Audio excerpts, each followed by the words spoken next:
Gantung daripada bagaimana mesin politik yang akan dibangun intinya itu. Jadi kita ini kepengennya itu bagaimana kalau kita lihat di masyarakat ini jangan lagi kita mencari pemimpin itu yang minta dilayani, tapi bagaimana pemimpin itu bisa melayani masyarakatnya seperti itu. Ya tujuan itu adalah saling mencari bagaimana sosok pemimpin sejati yang akan muncul nanti di 2024 ini.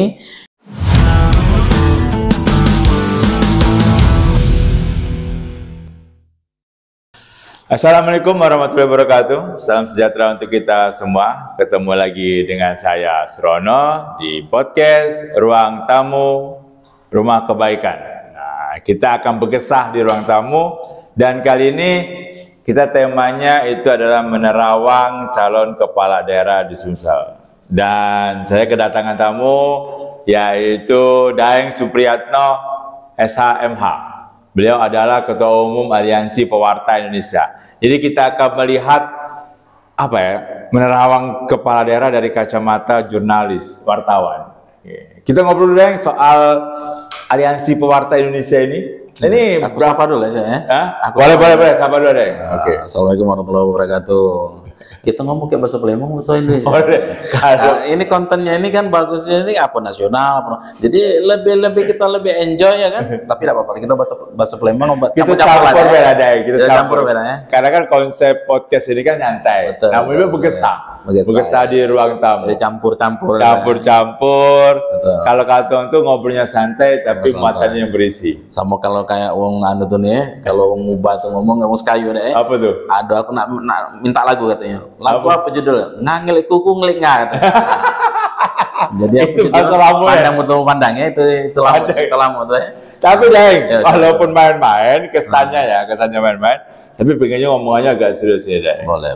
Kita ngobrol soal pewarta Aliansi Pewarta Indonesia. Ini berapa sih anggotanya? Jadi sebenarnya terbentuknya sebenarnya sih namanya aliansi itu kan sebenarnya gabungan para pewarta yang pada prinsipnya itu bagaimana jurnalis ya, identik dengan jurnalis, penulis ini punya wadah yang notabene-nya itu lebih merdeka seperti lebih merdeka, lebih diayomi, nggak terlalu banyak pengawasan apa segala macam kan. Kalau kita berbicara masalah organisasi wartawan ya, organisasi pers itu banyaklah, ada PWI, ada KWRI, ada AJI di situ, ada IWO banyaklah, ada IJTI di sana. Tapi pada akhirnya kita enjoy saja. Jadi tidak ada yang namanya itu harus ada iuran wajib atau nggak ada. Cuman kita menjalin komunikasi saja antar seluruh insan pers dari Aceh sampai Papua. Jadi total yang sudah kita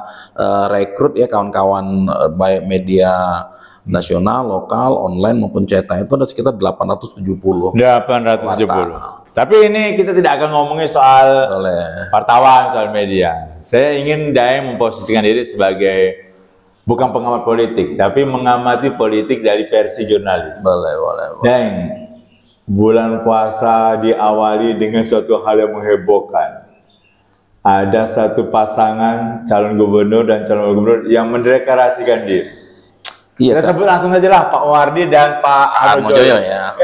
Daeng mencermati apa ini settingan sudah lama atau memang sudah direncana kan? Sebenarnya sih kalau kita berbicara dari kacamata insan pers ya, yang saya yakin Pak Mawardi atau kita panggil biasa sebut Wauban ya, dia punya leadership yang bagus, punya kapasitas dan kapabilitas untuk politik juga luar biasa dia jadi wali kota ya, wali kota Prabu Bole itu sudah 2 periode dia ya. Ogan Ilir, Bupati Ogan Ilir itu 2 periode, terus gabung sama Herman Deru ya, dia jadi wakil.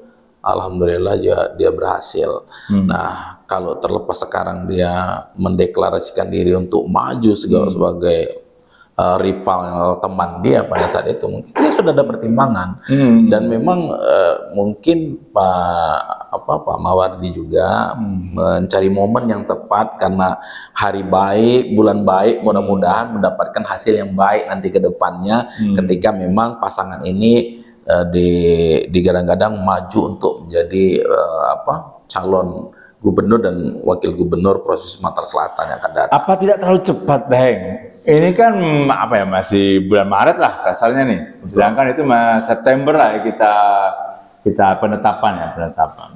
Sebenarnya sih kalau bicara cepat atau tidak cepat itu relatif ya, tergantung daripada bagaimana mesin politik yang akan dibangun untuk meningkatkan elektabilitas pasangan tersebut. Mungkin Pak Mawardi juga karena sudah berkaitan dengan hasil pileg ini ya, hasil pileg, hasil pilpres ini kan beliau juga termasuk sukses politiknya, politik ulung. Beliau menjadi ketua TKN Prabowo Gibran 01 dan memenangkan Prabowo Gibran itu sampai 60% ya kan. Itu suatu ekspektasi yang luar biasa ketika kita berbicara masalah karir politik kan. Jadi ini ada hubungannya antara Pilpres dengan Pilgub ini ada hubungannya? Memang ada kaitan erat ya sebenarnya. Kenapa kok kemarin TKN itu menggadang-gadang Pak Mawardi itu menjadi ketua TKN. Sebelumnya Pak Mawardi juga ditunjuk sebagai Dewan Pembina kalau tidak salah di Partai Gerindra pada saat itu. Nah, memang beliau ini mungkin sudah diterawang oleh tokoh-tokoh politik yang ada di Jakarta ya, bahwasanya beliau ini sebenarnya layak untuk dijadikan calon gubernur Sumatera Selatan ketimbang dia kembali lagi menjadi calon wakil gubernur yang digadang-gadang kata juga akan masih mendampingi Herman Deru seperti itu. Sekarang kita memposisikan diri tidak di satu pasangan ya.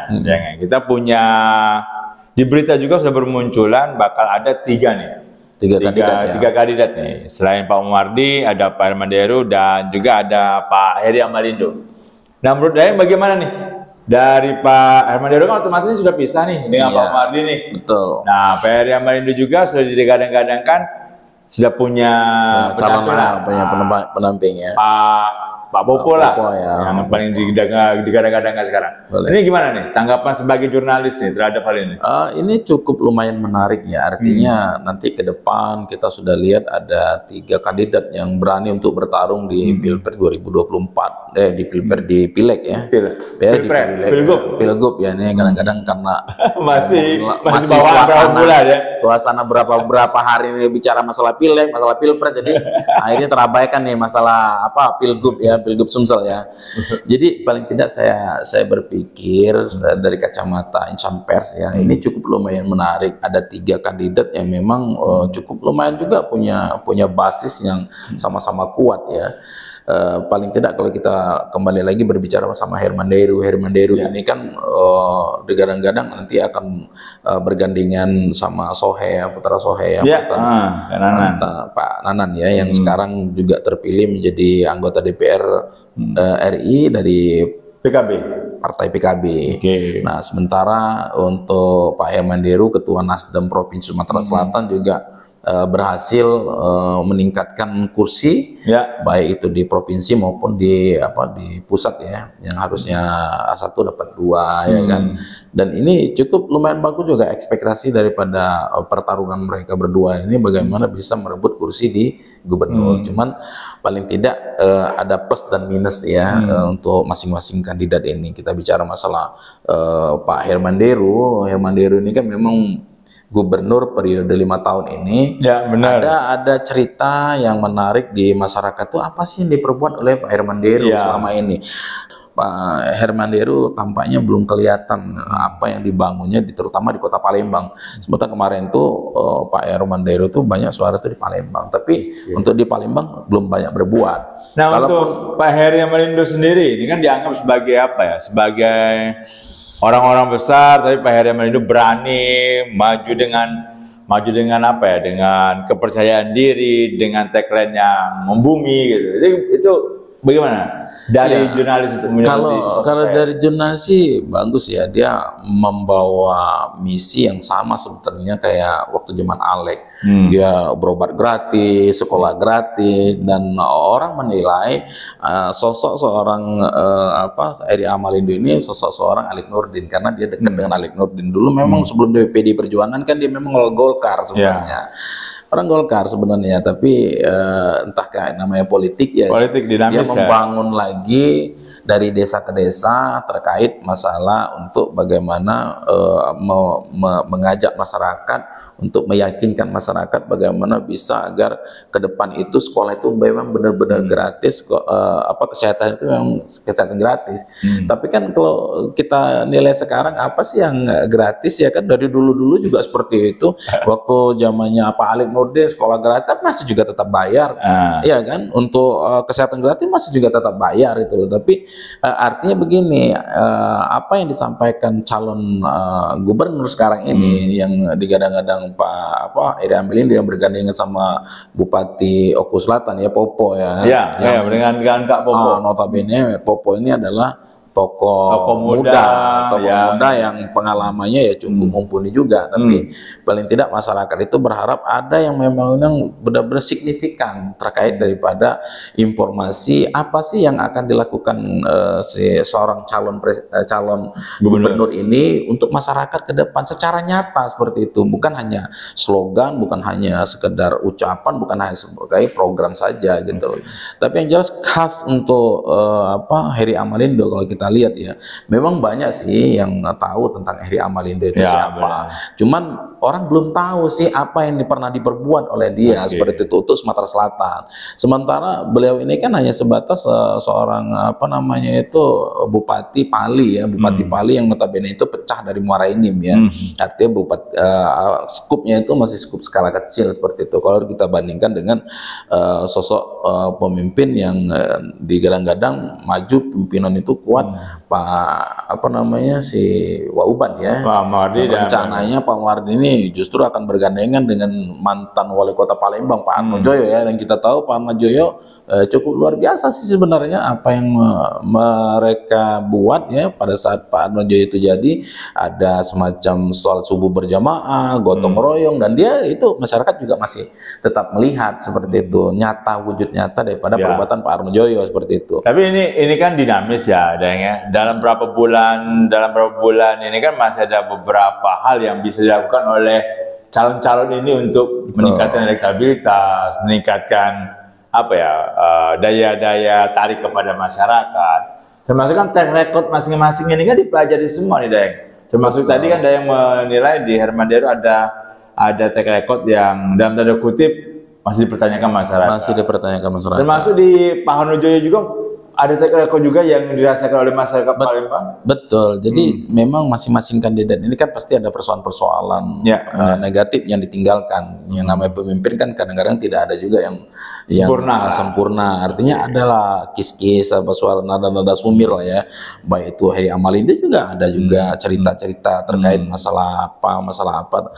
Tapi kan itu biar mereka yang meyakinkan daripada masyarakat. Nah, tugas kita sebagai jurnalistik itu adalah bagaimana memberikan kontribusi informasi terkait daripada calon-calon gubernur ini yang memang betul-betul punya visioner. Jadi dia itu sebagai bukan sebagai dilayani gitu, tapi dia melayani intinya itu. Jadi kita ini kepengennya itu bagaimana kalau kita lihat di masyarakat ini jangan lagi kita mencari pemimpin itu yang dilayani, tapi bagaimana pemimpin itu bisa melayani masyarakatnya seperti itu.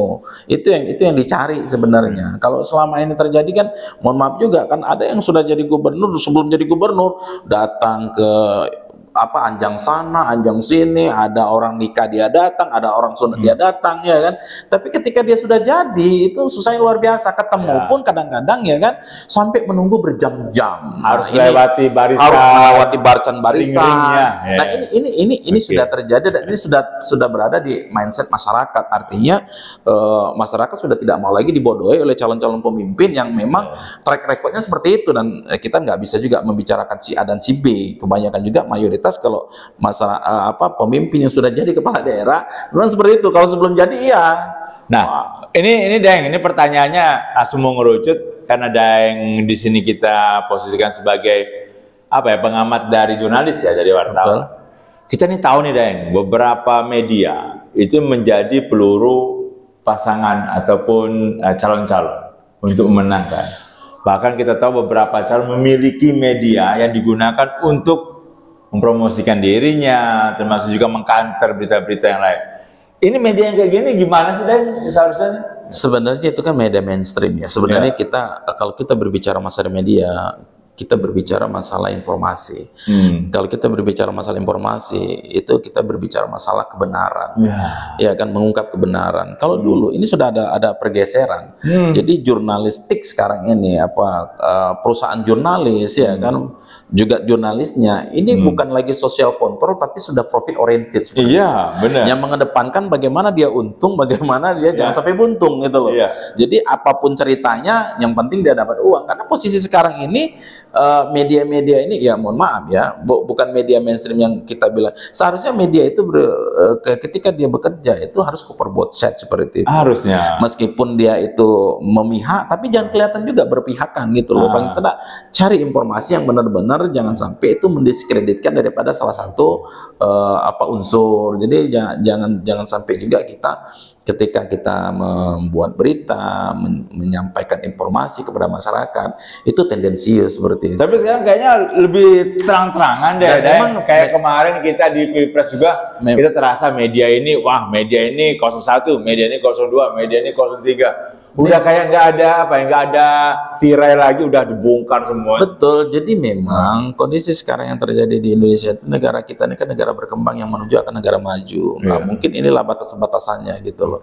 Kita ini kan hiporia. Kalau dulu kan media itu ada batasan, nggak boleh memihak, kode etiknya seperti apa. Tapi ini udah diterabas semua seperti itu. Udah nggak ada lagi kita cerita masalah kode etik. 5W1H juga sudah tidak lagi dipakai, ya kan? Ada Dewan Pers juga sudah tidak lagi berkutik. Harusnya kan ada di situ, ada KPI.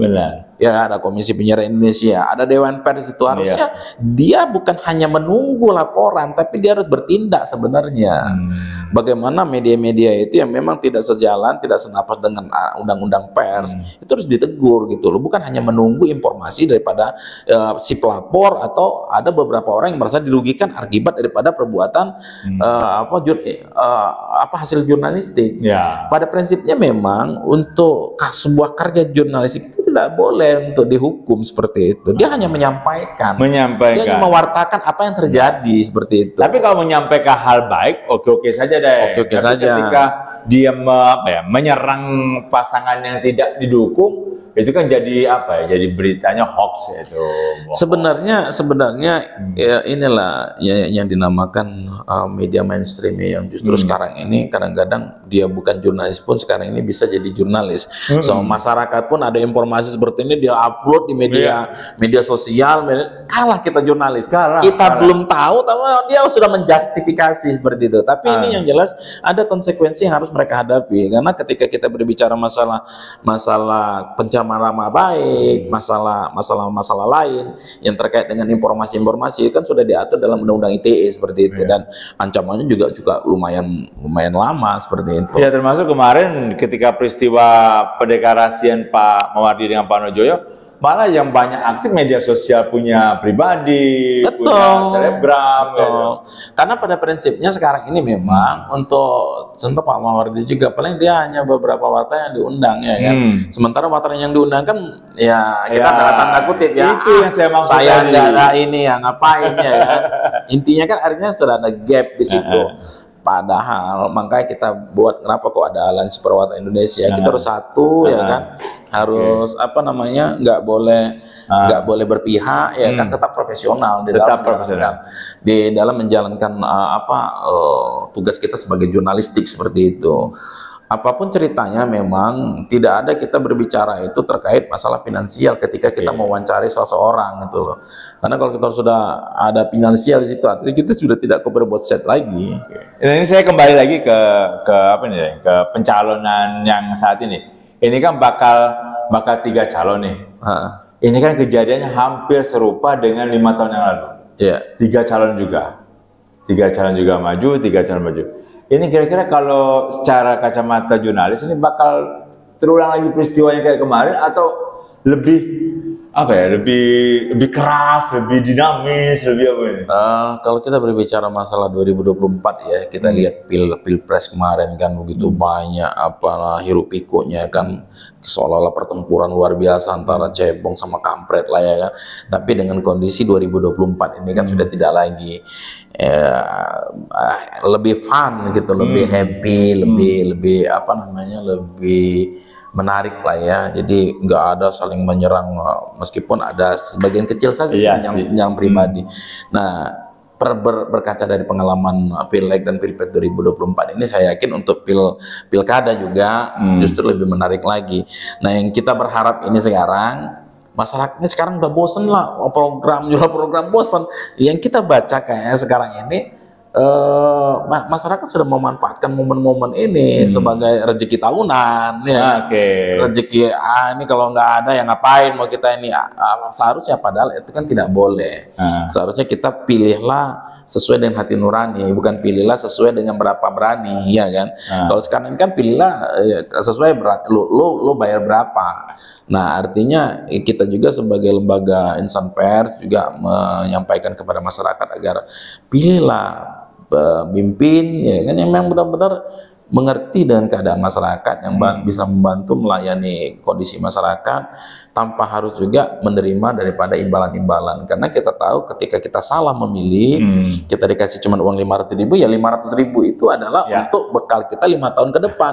Kalau tidak terjadi apa-apa pembangunan di daerah itu, ya kita jangan marah. Kenapa? Lu kalau nggak dikasih 500, nggak mungkin lu pilih saya. Jadi ngapain lu ngapain juga ya kan, saya mau berpikir tentang kehidupan masyarakat gitu. Nah, tapi ketika kita berbicara juga dengan masyarakat juga, masyarakat lain lagi. Iya Pak, lagi Bapak mau nyalon, ingat kita ketika Bapak sudah duduk, kami datang aja sampai 5-6 jam. Itu pun kalau ketemu, kadang-kadang kagak ketemu pun kami tidak dikasih apa-apa Pak, kami cuma dikasih surat. Iya nanti akan kami ceritakan, iya nanti tidak ada ceritanya bagaimana bisa memberikan solusi apa keinginan kami, apa kebutuhan kami, nggak ada. Pokoknya cuma diterima doang itu loh. Nah, ini juga yang jadi jangan sampai jangan juga apa namanya, masyarakat diharapkan untuk berjiwa profesional, berjiwa untuk berpikir normal, untuk apa namanya itu tidak memilih secara serampangan dengan siapa yang berani membayar. Tapi tolong juga ya kan, yang calon-calon pemimpin ini harus benar-benar juga memegang amanah yang teguh, jangan hanya sudah jadi ya kan lupa, duduk lupa itu. Baik Deng, sebenarnya kita mau bicara lagi juga soal ini pilkada yang paling apa ya, paling ditunggu-tunggu juga nih, Pilwako nih, Pilwako Palembang. Tapi nanti saja lah Deng, ada sekarang waktunya kayaknya kita sudah cukup. Nanti kita datang undang Deng lagi ke sini bicara soal pemilihan wali kota Palembang. Habis sebelumnya Deng, yuk Deng kita berikan sedikit sumbangsi pemikiran kepada kawan-kawan wartawan bagaimana menyikapi pemilihan kepala daerah di Sumatera Selatan ini selaku jurnalis, selaku wartawan. Bagaimana biar ya masyarakat juga tidak resah dan salah informasi. Silakan Deng. Ya, jadi kita berharap lah ya kawan-kawan yang berada di Kota Palembang, terutama di Sumatera Selatan yang masih bertugas menjadi seorang jurnalis ya kan, ya kita berharap agar bekerjalah secara profesional dan proporsional seperti itu, mengedepankan daripada kode etik jurnalistik dan di MAUI 1H. Ada tidak boleh juga kita melakukan black campaign, tidak boleh merusak daripada salah satu calon untuk menguliti daripada kesalahan-kesalahannya, karena nanti akan pasti berefek kepada calon yang mereka dukung sebenarnya. Ada juga kita wartawan kan saling mendukung ya kan. Tapi paling tidak intinya itu bagaimana bisa memberikan rasa nyaman kepada masyarakat terhadap pesta demokrasi daerah yang mungkin kita berharap juga sama kayak Pilpres tadi, kita nyaman, kita fun, nggak ada saling gotok-gotokan, nggak ada saling membenci, nggak ada saling mencaci.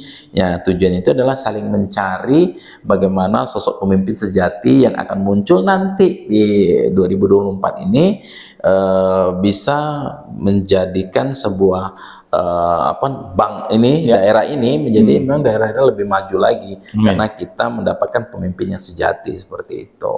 Jadi kita berharap agar ke depan juga calon-calon pemimpin juga nanti ketika sudah mendapatkan amanah ya kan, juga ya perlu juga sih memperhatikan daripada kaum jurnalistik yang ada di daerah Sumatera Selatan khususnya, bagaimana bisa berkoordinasi, bekerja sama dengan insan-insan jurnalis, perusahaan-perusahaan jurnalis yang notabene juga bisa membawa daripada kebaikan dan kemajuan daerah itu sendiri seperti itu. Oke, baik pengunjung ruang tamu Rumah Kebaikan, pastinya ayo kalangan jurnalis kita mengedepankan tetap kode etik jurnalistik dan juga undang-undang pers dalam membuat suatu produk jurnalistik. Jangan sampai hanya karena masalah profit, keuntungan, kita mengabaikan hal itu. Itu saya kutip dari pernyataan Daeng Supriyatno. Oke, yang pastinya untuk podcast kali ini saya ucapkan terima kasih untuk Kak Yos Galeri yang sudah menghiasi lukisan untuk ruang podcast ini. Insya Allah akan bertambah lagi lukisan dengan yang lainnya. Yang pasti jangan lupa like, komen, dan subscribe. Dan selalu ikuti podcast dari Ruang Tamu Rumah Kebaikan. Karena ada kalian lah, maka kami bisa eksis dan bisa mengembangkan untuk menjadi pembicaraan lebih berguna bagi masyarakat. Saya tutup, terima kasih. Wassalamualaikum warahmatullahi wabarakatuh. Salam sejahtera. Salam sejahtera.